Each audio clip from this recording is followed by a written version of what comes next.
بسم اللہ الرحمن الرحیم۔ السلام علیکم ناظرین۔ عمران خان صاحب ایک دلچسپ شخصیت کے مالک ہیں۔ آپ کو یاد ہوگا کہ 2017 2018 بلکہ 2014 15 16 17 آپ ان کی تقاریر کا تسلسل دیکھیں تو سب میں آپ دیکھیں گے کہ ہر ایک دو سال بعد ان کی سیاست میں آنے کی وجہ ان کی جو ایجیٹیشن ہوتی تھی، جو کیمپین ہوتی تھی، بلکہ حکومت میں آ کے بھی وہ چونکہ ایجیٹیشن ہی کرتے رہے ہیں، احتجاج ہی کرتے رہے ہیں، کیمپین ہی چلاتے رہے ہیں، تو ہر دفعہ ان کا جو بیانیہ ہے وہ مختلف ہوتا تھا۔ اگر اس میں آپ جائیں گے تو میرا خیال ہے کئی گھنٹوں کا وی لاگ چاہیے، کب وہ کیا چاہتے تھے اور کیا کرنا چاہتے تھے۔ مشرف صاحب کے دور میں ان کا بیانیہ کیا تھا، مشرف صاحب جب اقتدار میں آئے اس وقت ان کا بیانیہ کیا تھا، افغانستان کی جب جنگ شروع ہوئی تو اس وقت مشرف کی جب حمایت میں یہ خم ٹھوک کے آ گئے تو اس طالبان کے وقت میں جو ان کے بیانات ہیں وہ بھی محفوظ ہیں۔ بدقسمتی ہے جس کی سوشل میڈیا کو اور ٹی وی چینلز کو آپ بڑا ایڈمائر کرتے ہیں، اس کی ایک خوبصورتی یہ بھی ہے کہ انہوں نے ان کا ایک ایک لمحہ محفوظ کیا ہوا ہے، چنانچہ اب آئے دن ٹی وی پہ دیکھتے بھی رہتے ہیں۔ چنانچہ یہ جب اقتدار میں آئے تو ان کو خود نہیں پتا تھا انہیں کیا کرنا ہے۔ دعوے انہوں نے آج کی طرح بہت کیے تھے کہ میں پاکستانی قسم بدل دوں گا، 8,000 ارب جو ہے پہلے سال ہی ٹیکس وصول کروں گا، 10 ارب روپے کی روزانہ کی کرپشن ختم ہو جائے گی، 2 ارب کرپشن کا پیسہ عمران خان لائے گی، 1 ارب ادھر پھینکے گی، 1 ارب IMF کے منہ پہ مارے گی، قرضے اتارے گی۔ تو یہ وہ چیزیں تھیں جو ہمارے کان جو تھے اس موسیقی سے مستفید ہوتے رہے۔ اب اقتدار میں آ گئے تو پتہ چلا تھا کہ جس مال کے تاجر تھے وہ مال ندارت، جو کچھ بیچنا چاہتے تھے، جو کام کرنا چاہتے تھے، جو صلاحیت چاہتی تھی، جو مطلوبہ جو ہے ایک استعداد چاہیے تھی، وہ عمران خان صاحب میں ناپید تھی۔ کہتے تھے ہمیشہ کہ 3 مہینے پتہ چل جاتا ہے کہ حکومت کامیابی کی طرف جا رہی ہے ناکامی کی طرف، بالکل صحیح کہتے تھے۔ بلکہ ان کے کیس میں تو بالکل اسٹیبلش ہو گیا تھا کہ ان کے نہ ہاتھ میں لگام ہے، نہ ان کے پاؤں رکاب میں ہے، اور پاکستان کے گھوڑے پہ سوار ہو چکے ہیں، اور گھوڑے کی کوئی ریاکشن ہے نہیں۔ مجھے پہلے 3 مہینے کی بات کی تقریر ہے، اگر آج بھی سنا دیں تو حقیقت ہے کہ آپ کو مذہقہ خیز ہنسی بھی آئے گی، ترس بھی آئے گا۔ وہاں نے بتایا کہ جی میں کیا کرنے والا ہوں، میں کٹے دوں گا، کٹیاں دوں گا، مرغی دوں گا، مرغا دوں گا۔ میرا یہ بڑا موضوع ہے، میں کسی طرح نکل جاؤں گا، اور پھر تسلسل چلتے رہے۔ پھر درمیان میں 2 سال بعد انہوں نے فرمایا کہ میں نے ریاست مدینہ بنانی ہے۔ چلو بہت اچھی بات ہے، اتنا نیک کام، ہماری تو حسرت ہی رہی ہے کہ پاکستان جو اسلام کے نام پہ لیا گیا تھا، یہ فلاحی ریاست جو ہے یہ شرک ہے، یہ بدعت ہے۔ فلاحی ریاست کو کہیں پہ قائد اعظم کی ایک تقریر میں سے ایک نقطہ نکال دے کہ انہوں نے فلاحی ریاست کہا ہو۔ میں تو کہتا ہوں فلاحی ریاست اسلامی ریاست کی خود بخود ایک بائی پروڈکٹ اندر ہے۔ کیا حضرت عمر رضی اللہ عنہ نے فلاحی ریاست قائم کی تھی؟ نہیں، اسلامی ریاست قائم کی تھی، جس کا منطقی نتیجہ تھا کہ اس نے فلاحی ریاست بھی ہونا تھا۔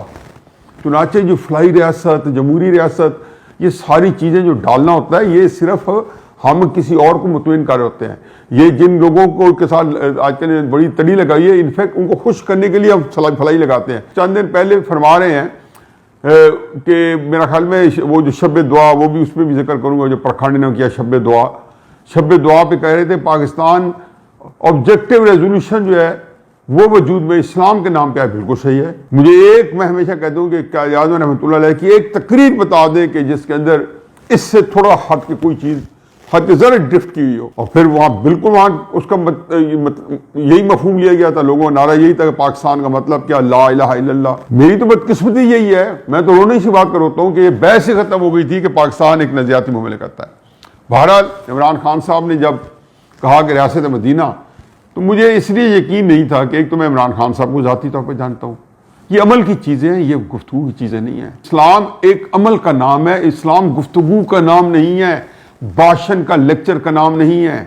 میرا اسلام میرے کردار میرا بتائے گا۔ اگر میں جھوٹ بولوں گا تو میں کیا اسلام کی نمائندگی کر رہا ہوں گا؟ اگر میرے لیفٹ رائٹ پہ سارے بد کردار قسم کے جو نون ہیں، جن کی تصویریں، جن کی پارٹیاں، جن کے کردار کی ساری چیزیں جو ہے وہ ہر جگہ ہر طبقے میں مشہور ہے، چلو آپ میں گٹس چاہیے۔ مجھے تو شرم آتی، میں تو کسی کے یہ کہوں کہ اسلام کی تبلیغ کروں تو میں یہ سوچتا ہوں گھر میں کہ میں خود کیا اس قابل ہوں۔ اگلوں نے میری طرف ایک انگلی اٹھائی، میں اس کا کیا بتاؤں گا کہ میرا اپنا کردار پہلے میں نے ٹھیک کرے یا نہیں کرنا ہے۔ اسلام تو رسول اللہ صلی اللہ علیہ وسلم جو ہے ان کا اسوہ حسنہ ہمیں کیوں بتایا گیا تھا؟ بہترین مثال تھے. جو کہا پہلے قائم کیا. آپ کے ساتھی جو تھے صحابہ کرام کرم اللہ وجہین کیا تھے؟ بہترین مثال تھی ان کی زندگی ہمارے لیے. وہ پیش نہیں کی. چلو آپ نے ریاست مدینہ کا نعرہ لگایا, پھر فرماتے ہیں جی میں ریاست مدینہ قائم کرنا چاہتا ہوں. یہ آپ نے بنیادی طور پہ میرا خیال میں اگر میں کہوں اللہ میاں کو نہیں تو اپنے آپ کو دھوکہ دیا تھا. اللہ کو کوئی کیا دھوکہ دے سکتا؟ اللہ تو ہمارے اندر کے حال بھی جانتا ہے, ہمارے دلوں کے راز وہ تو سب کچھ پا لیتا ہے. اللہ مائکرو مینجمنٹ بھی کرتا ہے, اللہ میکرو مینجمنٹ بھی کرتا ہے. اللہ نے کبھی کوئی چیز کسی پہ نہیں چھوڑی. آپ نے بنا دی جی 1 سال پہلے رحمت للعالمین اتھارٹی, بڑا اچھا کیا. تو ہمارے دوست ہیں انیک احمد, بڑا زبردست پروگرام کرتے ہیں دنیا ٹی وی پہ صبح سویرے. تو انہوں نے بڑی خوبصورت بات کی. انہوں نے کہا جی آپ رحمت للعالمین اتھارٹی نہ بنائیں, آپ رحمت للعالمین کو اتھارٹی مان لیں. مجھے یہ بتائیں کہ رسول اللہ صلی اللہ علیہ وسلم کو اتھارٹی ماننے میں آپ نے کیا کیا کیا, کون سا قانون کیا؟ نواز شریف صاحب نے جب 1997 میں 2/3 میجارٹی کے بعد شریعت نافذ کرنے کی کوشش کی تو آپ جیسے لوگوں نے خم ٹھوک کے آ گئے کہ یہ ڈکٹیٹرشپ بادشاہت نافذ کرنا چاہتا ہے. اس کا مذاق اڑایا گیا, اس کے خلاف فیصلے کیے گئے. سینٹ میں ان کی میجورٹی نہیں تھی, اسے ناکام بنایا گیا. اسمبلی سے آئین میں ترمیم ہوئی کہ جی مکمل اسلامی ریاست قوانین کو اسلام مطابق ڈھالا جائے. آپ ایک قانون بنا دیں جو آپ کے دور میں اسلامی نظریاتی کونسل جس کو کھڈے لائن لگایا ہوا ہے, جو آئین کا ایک پورا انٹیگرل پارٹ ہے, جس کے اندر آپ نے سفارشی برتی کیے ہوئے ہیں, ان کی ایک سفارش بتا دیں جس کو آپ لوگوں نے نافذ کیا ہو. تو چنانچہ اس پہ تو میں بات کروں گا, اس سے پہلے ایک اور بھی بات کرتے چلیں, پھر اسی پہ آتے ہیں دوبارہ. بڑا تقریباً نعرہ لگا رہے ہیں کہ beggars can not be chooser, یعنی کہ جو بھیکاری ہوتے چوزر نہیں ہوتے. پھر اس کے بعد ہر طرح کی پوسٹیں, جناب باجوہ کی غلیظ پوسٹیں, شہباز شریف کی پتہ ان کو جو کچھ ہے, جو وہ کہتے ہیں نا, حفیظ جالندھری کا بڑا خوبصورت شعر ہے کہ خوب سے درود دکھا دیا دہنے غلیظ نے, کچھ نہ کہا حفیظ نے, ہنس دیا مسکرا دیا. یہ آپ کا جو گندا منہ ہے نا, یہ آپ کے اندر کو جو گند ہے یہ باہر آ رہا ہے. چنانچہ وہ تو خیر آپ نے جو کچھ کرنا ہے, لیکن بیگرز کا ناٹ بھی چوز. اب میں ذرا اسی بتا دوں, یہ موضوع جب آئے تو اس سے پہلے انہوں نے کہا تھا کہ IMF کے پاس جاؤں گا تو خودکشی کر لوں گا. خیر آتے ہی یہ تیسرے چوتھے دن جیسے شہباز شریف صاحب نہیں کشکول لے کے پہنچے سعودی عربیہ, بین ہی یہی کشکول لے کے یہ سعودی عربیہ پہنچے تھے. ان کو 3 ارب روپے چاہیے تھا. یہ گئے, وہاں خاصی قدر منزلت ہوئی, 3 ارب ان کو نہیں ملے تھے. یہ واپس آئے. فواد چودھری صاحب فرماتے ہیں کہ beggars can not be chooser. ان کا منہ اتنا جو منہ ہے نا پھولا ہوا تھا, اور ساتھ وہ فرما رہے تھے کہ beggars can not be chooser. تو اس میں کوئی بالکل آپ نے جائز کہا تھا, کسی نے نوٹس ہی نہیں لیا. آپ پھر کہاں نہیں گئے. چین سے سب سے پہلے آپ کو 1 ارب مل گیا. پھر آپ سعودی عربیہ جب دوسری دفعہ گئے, اور وہ بھی باجوہ صاحب کہتے ہیں کہ میں گیا اور میں نے پھر ان کو جا کے منوایا, پھر ان کو بھیجا, پھر یہ لے کے آئے. ابھی یہ 10 دن پہلے کہہ رہے تھے کہ ہر جگہ جاتا تھا میں, ابو دھابی سے پیسہ لے کے دیا, پھر ان کو بھیجتا تھا, ان کو ایک چیز کر کے دی, انگلی پکڑ کے ان کو چلایا. مجھے یہ بتائیں کہ پاکستان کی 75 سالہ تاریخ میں, ذرا غور سے سن لو اور اس کو کہنا یہ بکواس ہے, کس بندے نے IMF کی وہ شرائط مانی تھی جو آپ نے مانی ہے؟ چلو اس کو بھی چھوڑیں. کس بندے نے IMF کا گورنر یہاں لگایا ہے؟ پہلے بھی ہوتا یہ ہوگا کہ اندر سے IMF کسی نہ کسی کو پروموٹ کرتا ہوگا. آپ کی حکومت نے یہ پچھلے بنا کے چلے گئے تھے اور آپ کو کہا تھا لگائیں. منافقت. کس نے پاکستان کی تاریخ میں قانون سازی کی اور اسٹیٹ بینک کو امریکہ کے حوالے کیا, IMF کے حوالے کیا؟ کس نے کیا, کب کیا؟ یہ 3 مہینے پہلے. اسٹیٹ بینک گروی رکھا یا نہیں رکھا؟ قانون سازی کروائی. کوئی بندہ آپ کی حمایت کرنے پر تیار نہیں تھا. آپ کے اتحادی جو ہے ٹی وی پہ آگے کہہ رہے تھے کہ ہم اس کام میں اس کا ساتھ نہیں دیں گے. اس سے زیادہ پاکستان کی توہین کوئی نہیں کروا سکتا. آپ آزادی دلا رہے تھے. یہ قانون سازی آپ نے آزادی کے لیے کی تھی کہ اس کے بعد آپ آزاد کروائیں گے, ایک دفعہ آپ غلام بنوائیں گے اس لیے پاکستان کو. اسٹیٹ بینک ہے بینک دولت پاکستان, یعنی کہ پورا پاکستان ہمارا جو بینک ہے, ہمارا جو خزانہ ہے, اس کا مالک کون ہو گیا؟ IMF. قانون سازی پڑھے, کیا ہوا؟ نہ ہم تعیناتی کر سکتے ہیں, نہ ہم تبادلے کر سکتے ہیں, نہ ہم وہاں ان سے ادھار لے سکتے ہیں. ہم ادھار لیں گے تو پرائیویٹ بینکوں سے لیں گے. یہ کس نے کیا؟ صاف چلی, شفاف چلی, تحریک انصاف چلی, چل گئی. بیگرز کے ناٹ بی چوزر, یہ منافق آدمی کہتا ہے, منافق آدمی. لیکن بھینس کے آگے بیج بھی نہ بجائیں. یہ ہمارے دوست ہیں ڈاکٹر اشتیاق چودھری صاحب، سرگودا یونیورسٹی کے وائس چانسلر ہیں. کل انہوں نے بڑی خوبصورت بات کی نئے دور کے اوپر. یہ اپر مڈل کلاس کی یوتھیس سوئنگ ہے. یہ لوگ جو ہیں ان کا جو اسلام کے ساتھ جو تعلق ہے وہ یہ ہے کہ وہ جسٹیفائی کر رہے ہیں روزہ رسول کی بے حرمتی. ابھی میں اس کی تھوڑا سا آتا ہوں کہ اس میں شیخ رشید صاحب بھی خاص اہم کردار کے طور پہ سامنے آئے ہیں.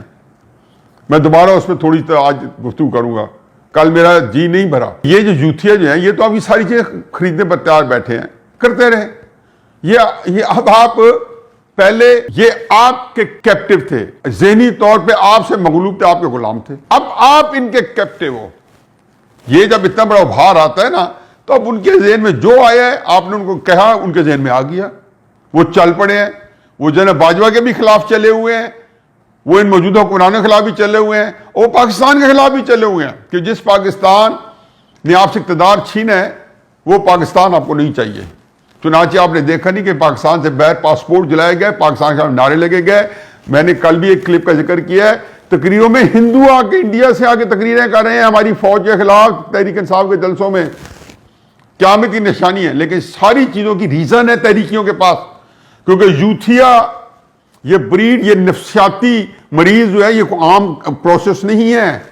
ان کو میری کو باتیں اثر نہیں کر رہی، نہ ہونی کرنی چاہیے. آج خدا نخواستہ عمران پیغمبری کا اعلان کر دے، اسلام کے اندر ترمیم کر دے، ان کے لیے امن و صدق نہیں. یہ بالکل قرآن کے اندر سراحت سے ایسے لوگوں کی بات بتائی گئی ہے.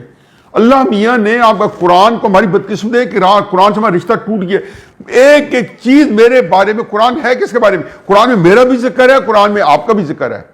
قرآن میں ہر اس بندے کا ذکر ہے، چاہے وہ شیطان ہے کا آدمی ہے، چاہے وہ رحمان کا آدمی ہے. قرآن نے اس کے منافقین کا بھی ذکر ہے. یہ اکثر کہا کرتے تھے عمران خان صاحب مجھے اچھے دنوں میں ان کی کئی باتیں میں اس وقت مجھے نہیں رجسٹر ہوئی، اب آ کر رجسٹر ہوئی کہ اب اگر آپ خلوص کو ایک دفعہ لوگوں کو یہ راستہ کرا دیں کہ مخلص ہے، پھر آپ کا کام آسان ہو جاتا ہے. یہ خوش قسمتی کہ پاکستان میں باقی جگہ اس کا اثر نہیں ہوا. اور یہ سوئنگ یوتھیا بھی ہے، یہ جس تیزی سے آتا ہے اسی تیزی سے جاتا ہے کہ ان کو بڑی جلدی میں ہوتے ہیں. ان کو اگر 2 مہینے میں الیکشن نہ ملا اور آپ کے اسلام آباد کے ہفتے کے دھرنے نہ دیا تو یہ آپ کو گالیاں دیتا وہاں سے جائے گا اور یہ پھر اپنے کاموں میں لگ جائیں گے. یہ پھر سو جائیں گے جا کے 2 4 15 20 سال. یہ بھی کوئی اچھی بات نہیں ہے. ان کو سیاست میں اس لیکے کے سے آنا چاہیے، ہمیشہ رہنا چاہیے، اپنا پوائنٹ آف ویو دینا چاہیے، کیونکہ اختلافی رائے آتی ہے تو تب بھی آپ کم از کم جتنے لوگ ہیں ان کو رائے راست میں رکھ سکتے ہیں. آج بہت ساری اپوزیشن اگر اچھے کام کر رہی ہے تو یہ عمران خان صاحب کا پریشر ہے، اور عمران خان صاحب بھی بہت ساری چیزوں سے تائب ہے تو اپوزیشن کا پریشر ہے. بہرحال آپ کتنوں کو بیوقوف بناتے ہیں اس سے بے غرض ہو کے. آپ نے اسٹیٹ بینک کو گروی رکھا نہیں رکھا. پھر F A T F Hammad Azhar sahab کتنا سینہ تان کے کتنے فخر سے بتاتے تھے کہ ایف اے ٹی ایف کی 33 شرائط میں سے 34 شرائط مان لی. میں آج بھی کہتا ہوں کہ ہم نے کس پاداش میں جماعت الدعویٰ کے لوگوں کو اندر رکھا ہوا ہے. بے شرمو شرم کرو. حافظ سعید صاحب نے کیا جرم کیا اس ریاست پاکستان کے خلاف؟ آپ آزاد رہ سکتے، میری حکومت تھی، نواز شریف کی حکومت تھی. آپ جو ان کو 16 اور 20 سال کی قید دے رہے ہو کیونکہ آپ غلام تھے. آپ شب دعا میں مصروف تھے. وہ شب دعا جو ہے میں ابھی اس کی طرف آتا ہوں کہ وہ بھی بتاتا ہوں کہ یہ آپ جو ہے نا وہ جو قاتل ہوتے ہیں جنہوں قتل کروانا ہوتا ہے وہ پہلے جا کے کسی جگہ حاضری لگوایا کرتے تھے پرانے زمانے میں، تاکہ عدالت میں جب پیش ہو تو کہیں جی وہ میں تو جی فلان جگہ پہ فلان ڈی سی صاحب کے سامنے فلان جائی صاحب کے سامنے بیٹھا تھا، ان کے ساتھ چائے پی رہا تھا جب یہ قتل ہو رہا تھا. تو یہ اس کو چھوڑیں. آپ نے پاکستان کو گروی رکھا. بیگرز کا ناٹ بی چوزر. پاکستان کو آزاد کروانا ہے، دھوکہ دے رہے ہو اپنے آپ کو. پول کھلے گا 2-3 ہفتوں کے اندر. آ جائیں آپ کا اسلام آباد کا مارچ. اسلام آباد کے مارچ میں نے پہلے بھی کہا کہ آپ بند گلی کی طرف جا رہے ہیں. آپ دیکھ لیں 2014 میں آپ کے پاس ناکام مارچ کا بالکل تجربہ ہے. آپ نے کیا نہیں کیا.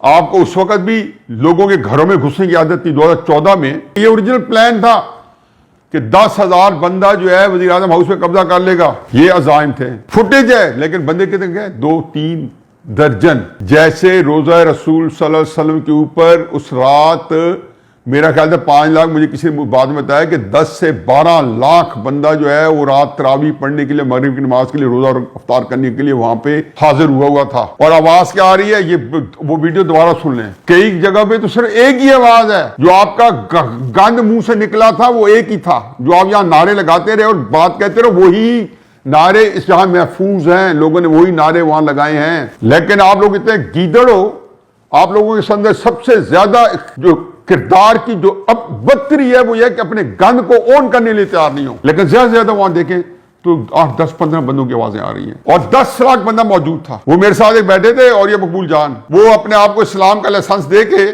اور جو اسلام کی درگت بناتے ہیں وہ بناتے ہیں، اللہ تعالیٰ رحم کرے۔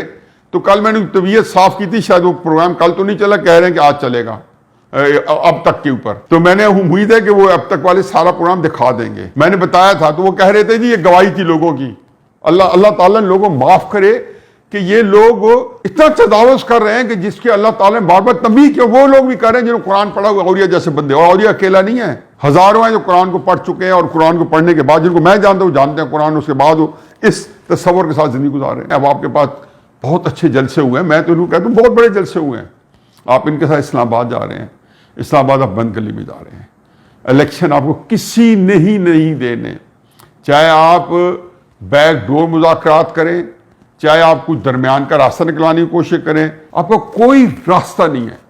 الیکشن یہ ہر صورت میں بجٹ کے بعد طے تھا، ریفارم سے بعد طے تھا۔ آپ نے جو یہ آپ کو یہ گمان ہوا کہ میں 2/3 میجورٹی لے لوں گا، عملاً وہ نہیں ہے، صرف فساد کے ڈر سے، کیونکہ آپ کا خیال تھا کہ الیکشن ہوں گے اور یہ گرم جوش ہے، اس کو میں فساد میں ڈالوں گا، تصادم میں ڈالوں گا، فساد فی الارض کروں گا، اور پھر ہمیشہ آپ چاہتے ہیں کہ اقتدار یا مجھے ملے یا فوج کو چلا جائے۔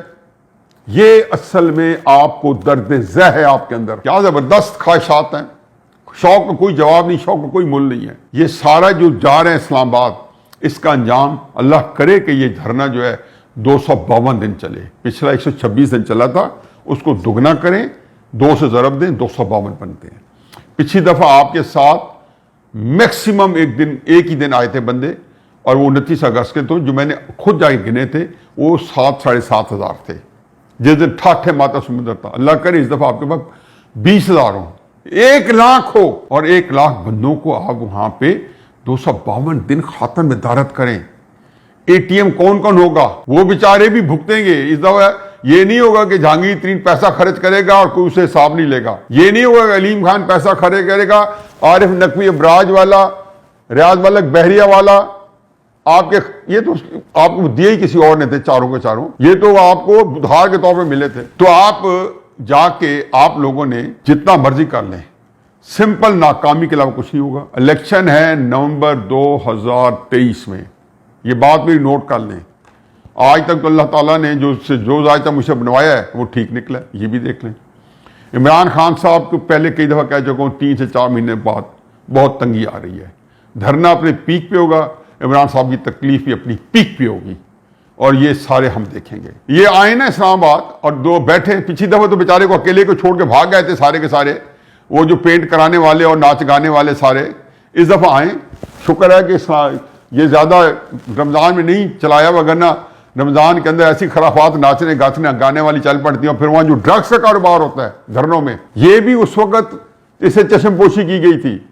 جتنے ٹاپ کے ڈرگ ڈیلر ہیں وہ وہیں پہ موجود ہوتے تھے، چاہے کوئی چرس بیچنے والا ہے، چاہے کوئی کوکین بیچنے والا ہے، چاہے کسی قسم کا ڈرگ بیچنے والا ہے، دیکھ لیں جا کے خرید لیں۔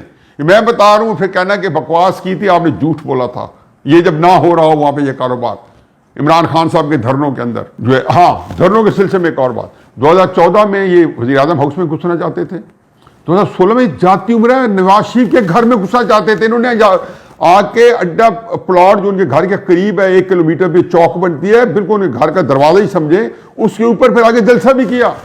میں نے پیغام بھجوایا تھا، میں نے کہا عمران خان صاحب یہ چند ہزار لے کے اب چلے جائیں گے، یہ لوگ گھروں گھروں چلے جائیں گے، آپ کی جان بخشی نہیں ہوگی، کیونکہ ہر چیز آپ پہ آئے گی۔ میں تو جس بندے نے مجھے تحریک انصاف میں گالی دی ہے میں نے نظر انداز کی ہے۔ میں جب مسلم لیگ کے خلاف لکھتا تھا، مسلم لیگ کے لوگ مجھے گالی دیتے تھے، میں ان کو نظر انداز کرتا تھا۔ میری تنقید ان کے لیڈروں پہ ہوتی تھی، مجھے پتا تھا کہ وہ یہ کام اپنے لیڈر کی تائید میں کر رہے ہیں۔ عمران خان صاحب جو کچھ بندہ مدینہ میں جس نے کیا ہے، اللہ میاں کے ہاں بھی پہلی گردن آپ کی، اور رسول اللہ صلی اللہ علیہ وسلم کے ہاں بھی پہلی گردن آپ کی، کیونکہ جتنوں نے گستاخی کی ہے اس کا جو مین مجرم ہے آپ ہیں. ذوالفقار علی بھٹو نے احمد رضا قصوری کے والد کو خود نہیں مارا تھا. عدالت نے ان کو پھانسی کی سزا دی تھی کہ ان کے کہنے پہ، ان کی انسائٹمنٹ پہ، ان کی تحریک پہ، اشتعال دلانے پہ، ان کے حکم پہ ان کے والد احمد خان قصوری کو قتل کیا گیا تھا. اب آپ نے یہ جو کہتے ہیں میں شب دعا میں تھا، میرے کارکن تو شب دعا میں تھے، ہم لوگ تو شب دعا میں تھے. یعنی وہ کہنا یہ چاہتے ہیں، وہ آپ کو سمجھا نہیں پا رہے، میں سمجھاتا ہوں. وہ چیز سمجھانا چاہ رہے ہیں کہ ہم تو اس وقت مصروف تھے، یعنی کہ ہر جگہ مصروف تھے. وہ جو دو بدماش بھیجے تھے آپ نے، صاحبزادہ جہانگیر عرف چیکو، جس کے انگلینڈ میں آپ کسی کو جو کہ اچھا ایک انگلینڈ میں چلنے پھرنے والا کوئی جرنلسٹ ہے، کسی سے پوچھ لیں کہ چیکو کا کیا کریکٹر، کس کردار کا حامل یہ شخص ہے. اس کا میں یہ نہیں کہتا ہوں، اللہ تعالیٰ ہر ایک کو توفیق دے، مجھ سے بہتر اس کے اندر شاید اللہ نے احساس پیدا کر دیو، لیکن کوئی پچھلی تاریخوں میں یہ یوں کہنا چاہیے، اس کا کردار کو لگا نہیں کھاتا تھا کہ وہ اس شوق و ذوق سے مدینہ جاتا. پھر ساتھ علیم مسرت، پتہ نہیں کیا ہے ان کے بارے میں جو کچھ ہے یا نہیں ہے میں نہیں زیادہ جانتا ہوں. چیکو کے بارے میں بہت اچھی طرح جانتا ہوں، اس کا میں پورا حدود دربہ جانتا ہوں. مجھے پتہ ہے چھچورا آدمی ہے، میں دوبارہ کہتا ہوں چھچورا آدمی ہے، اور یہ میں بات کم سے کم کہہ رہا ہوں جو ان کی تعریف میں کہا جا سکتا ہے. یہ جاتے ہیں مکہ پہنچتے ہیں، ان کا خیال تھا شاید وہ مکہ پہلے آئیں. اب دیکھیں بات آتی ہے، دیکھیں نا، جس دن مکہ لینڈ کرتے ہیں پتہ چلتا ہے وہ مدینہ لینڈ کر گئے ہیں. پوری خبریں لے رہے تھے ہر طرف سے، بھاگے بھاگے مدینہ پہنچتے ہیں، بمشکل پہنچتے ہیں تو واردات ہو جاتی ہے. چیکو بھائی کی آوازیں آ رہی ہیں نا ویڈیو میں، اور وہ جھوٹا ڈر اتنا ہے ماننے پر کوئی تیار نہیں. شیخ رشید، ہوائیں اڑی ہیں کل دونوں کی، لیڈر عمران خان صاحب کی، شیخ رشید کی. کہتے ہیں ہمارے خلاف کیس کیوں ہو گیا؟ آسیہ کے اوپر تو کیس ہو توہین سالت کا، آپ پہ کیوں نہ ہو؟ کیا آپ پہلے تو یہ بتائیں جس کی آپ نے ابھی تک مذمت نہیں کی عمران خان صاحب. میں کہتا ہوں کہ آپ مذمت بھی آپ کریں گے، میری یہ بات، یہ میرے ناظرین دیکھ سوچ لیں، یہ مذمت کریں گے، لیکن اس وقت بہت لیٹ ہوگا، فائدہ نہیں ہوگا، پتہ چلے گا کہ آپ کس طرح کر رہے ہیں. ان کو پتہ ہے واردات ہو گئی ہے. جب یہ آسیہ کے اوپر سلمان تاثیر صاحب ان کو جیل میں ملنے گئے اور انہوں نے جنرل باتیں کی، تو مجھے سلمان تاثیر قتل ہونے سے 20-25 دن پہلے پی سی ہوٹل میں، کرسٹل ہال میں ایک شادی پہ مل گئے. ہم دونوں ہی اکٹھے نکلے. تو میں نے ان کو کہا، میں نے کہا جی سلمان بھائی یہ آپ اس کو کلیئر کر دیں، یہ 20 کروڑ کا ملک ہے، ہر بندہ فرق ریئیکٹ کرتا ہے.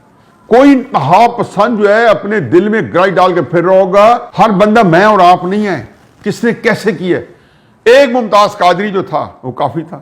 یہ بات شیخ رشید جانتا ہے. یہ جو کہہ رہے ہیں میرے قاتل رانا ثناءاللہ ہوں گے، حمزہ ہوں گے، یہ ہوں گے، وہ کہتے ہیں مجھے پروٹیکٹ کرو. وہ یہ نہیں کہہ رہے یہ قاتل ہیں، وہ ان کو کہہ رہے مجھے پروٹیکٹ کرو وگرنہ میں تمہارے گلے ڈال دوں گا اپنا قتل. یہ میں نے دبے الفاظ میں، مرفوع الفاظ میں پرسوں جیو پہ کہا ہے. میں نے کہا ان کی جانوں کو خطرہ رہے گا. یہ اپنے محلوں میں جائیں گے. عمران خان صاحب جو تجویز نسخہ آپ نے لوگوں کے لیے کیا ہوا ہے نا، سکولوں میں جانے کا، شادیوں میں جانے کا، گھروں میں جانے کا، وہی نسخہ دیکھیں. کیا یہ مقافات عمل یہ اللہ میاں نے آپ کے سامنے پیش کر دیا. ہوائیں چھکے چھوٹے ہوئے ہیں. شیخ رشید صاحب کہتے ہیں مجھے اور عمران خان صاحب کو گرفتار کرنا چاہتے ہیں. ایک تو ان کو سوار ہے، وہ دہلی سے جو آ رہے تھے نا 4 شہزادے، اور ایک پیچھے کمہار خچر والا بھی ساتھ آ رہا تھا. تو کسی نے پوچھا کہ یہ شہزادوں کو سے متاثر ہو کے خوبصورت نوجوان خوبصورت گھوڑے دیکھ کے کہا کہ آپ کہاں سے آ رہے ہو؟ تو خچر والے کمہار نے خچر کیا اور آگے آ گیا. کہتے ہیں ہم 500 دہلی سے آ رہے ہیں. تو یہ دونوں جیل میں جائیں گے، شیخ رشید بھی اور عمران خان صاحب بھی. جیل تو آپ کی بنتی ہے بے شمار اکاؤنٹ پہ، لیکن اس اکاؤنٹ پہ آپ جیل میں جائیں گے تو آپ کو بتانا ہوگا کہ آپ نے توہین سالت نہیں کی. شب دعا اس سے کام نہیں چلے گا. ہم تو شب دعا پہ بیٹھے تھے. شب دعا پہ جو آپ نے غلاظت بکی تھی، جو آپ نے فرمایا تھا، جو جھوٹ بولے تھے قرارداد مقاصد کا نام لے کے اور غلامی کا نام لے کے، آپ کو پتا ہے کہ غلامی کا آپ جھوٹ بول رہے ہیں. یہ میں نے کیا بتایا IMF کا، میں نے کیا بتایا اسٹیٹ بینک گروی رکھنے کا. یہ آزاد رکھنے والوں کے چلن ہوتے ہیں کہ آپ کو 3.5 سال اقتدار ملا، یہ آزادی دلائی ہے. آپ نے کوئی شکول توڑا ہے؟ آپ نے کون سا کام کیا عزت اور غیرت والا 3.5 سال میں؟ میں نے کل کہا تھا امریکہ کا آپ نے بگاڑا کیا ہے. میں تو کہتا ہوں امریکہ پاکستان کے اندر 70 سال سے بدماشی کر رہا ہے. میری تو یہ دکھ تھوڑا ہے کہ امریکہ کی وجہ سے ہم نے حافظ سعید صاحب کو اندر کیا ہوا ہے. میری یہ دکھ تھوڑا ہے کہ ہم نے جماعت الدعوہ پہ پابندی لگائی ہوئی ہے. میں جماعت الدعوہ سے زیادہ پاکستانیت کا علمبردار کسی کو سمجھتا نہیں ہوں. اگر کوئی میری آزادی کے لیے لڑ رہا ہے تو جماعت الدعوہ لڑ رہی ہے، کوئی اور نہیں لڑ رہا. لیکن وہ پاکستان کا کیا بگاڑا ہے؟ آپ نے ان کو غلام بنا دیا، ان کو جیل میں ڈال دیا جو آزادی کی جنگ لڑ رہے ہیں. آپ لوگوں کو دھوکہ دے رہے ہیں کہ آپ پاکستان کو آزاد کرا رہے ہیں. آپ کہتے ہو کہ خلوص کو ایک دفعہ خلوص ثابت کر لو تو لوگوں کو بیوقوف بنانا آسان ہوتا ہے. بنا لو، لیکن وہی ہوں گے جو آپ کے حصے کے ہیں. مجھے نہیں بنا پائیں گے، یہاں کروڑوں لوگوں کو نہیں بنا پائیں گے، اور وہ کروڑ لوگ جو ہیں وہ زیادہ مؤثر ہیں، یہ لگ پتہ جائے گا. باقی شیخ رشید صاحب، اگر آپ نے جان کی خیر منانی ہے تو اپنے بھتیجے کی صفائی میں یہ نہ کہیں کہ وہ وہاں موجود نہیں تھا، جھوٹ نہ بولیں. اس نے تو کہا ہے کہ یہ نہ ہم اس کو مغربی نماز پڑھنے دیں گے، نہ تراویح پڑھنے دیں گے، نہ کل ہم جمعہ الوداع پڑھنے دیں گے ان کو. یہ ڈیوٹی تھی راشد شفیق پی ٹی آئی کے ایم این اے کی، یہ اس کے اندر محفوظ ہے، ہر بندے تک پہنچ چکے. آپ نے خود پہنچائی، تحریک انصاف والوں نے پہنچائی. یہ شیریں مزاری کی ٹویٹیں وہ بھاگے پھر رہے ہو، نکالو، اب ڈیلیٹ کیوں کر رہے ہو؟ فواد چودھری کا بیان، شہزاد گل جس کا نام ہی گندا ہے، کیا کہوں، اس نے کیا بکواس کی ہے، کیا کمنٹ دیے وہاں پہ. یہ ٹویٹیں ڈیلیٹ ہوتی پھر رہی ہیں. وہ بیچارے جو پھنس گئے ہیں وہ جیلوں میں جا رہے ہیں. اب کہا جا رہا ہے ان کو چھوڑ دیا گیا ہے. ایک اور جھوٹی ٹویٹ کہ وزیر داخلہ نے، سعودی وزیر داخلہ نے کہا کہ اس کو معاف کیا، یہ ہمارا کوئی دخل نہیں ہے. کیوں؟ حوصلہ دے رہے ہیں، وہاں کچھ نہیں ہوا. نہیں جی، ڈیپورٹ ہوں گے. بے قصور پاکستانی مارے گئے ہیں، بہت سارے وہ بھی ڈیپورٹ ہوں گے. اب آپ کے لوگوں کی اسکروٹی کسی اور طریقے سے ہوگی. آپ لوگوں کے کپڑے اتارے جائیں گے وہاں پہ، شریف لوگوں کے بھی. کون قصوروار ہے؟ شب دعا. میں تو شب دعا پہ تھا، جو واردات کر کے اور جج کے سامنے بیٹھا تھا کہ وہ ایک طرف قتل ہو رہا تھا، میں شب دعا پہ تھا. سارا ملک دیکھ رہا تھا، میرے سارے کارکن شب دعا پہ تھے. اور یہ واردات جو ہے ان کو یہ پتہ ہے شاید اسی وقت ہو رہی تھی، یہ بھی ان کو پتہ سے پتہ بہت پکی بات ہوئی ہے. تو یہ واقعہ جو ہے کسی طریقے سے ٹھپنے کا نہیں ہے. بات مختصر ہے، دھرنا آپ کے ساوات کا مارچ ایک طرح کا انجام ہے، اور یہ جو آپ کے خلاف مقدمہ ہوا ہے یہ آپ کو دوسرے انجام کی طرف لے کے جائے گا. اور پھر تیسرا انجام جس کا ایک آپ پریس کانفرنسیں کر رہے ہیں کہ عید کے بعد آپ کے جو کرپشن کے سکینڈلز آئیں گے، آپ کو اگر اپنے آپ سے گھن نہ بھی آئی تو کم از کم آپ کے ساتھ اٹھنے بیٹھنے والوں کو آپ سے گھن آنا شروع ہو جائے گی. یہ بات میں نوٹ رکھیں، اور اللہ کرے صرف کرپشن کے سکینڈل نہیں نکالے، باقی آپ کے ساتھیوں کے سکینڈل دیں، ان پہ پردہ ڈالنے دیں کہ جن چیزوں پہ اللہ میاں نے پردہ ڈالا ہوا ہے کسی کو اختیار نہیں ہے کہ اس کو افشا کرے. حالانکہ قوم کے لیڈروں کے بارے میں اس میں استثناء ہو جائے تو کوئی مذاکرہ نہیں. وما علینا الا البلاغ.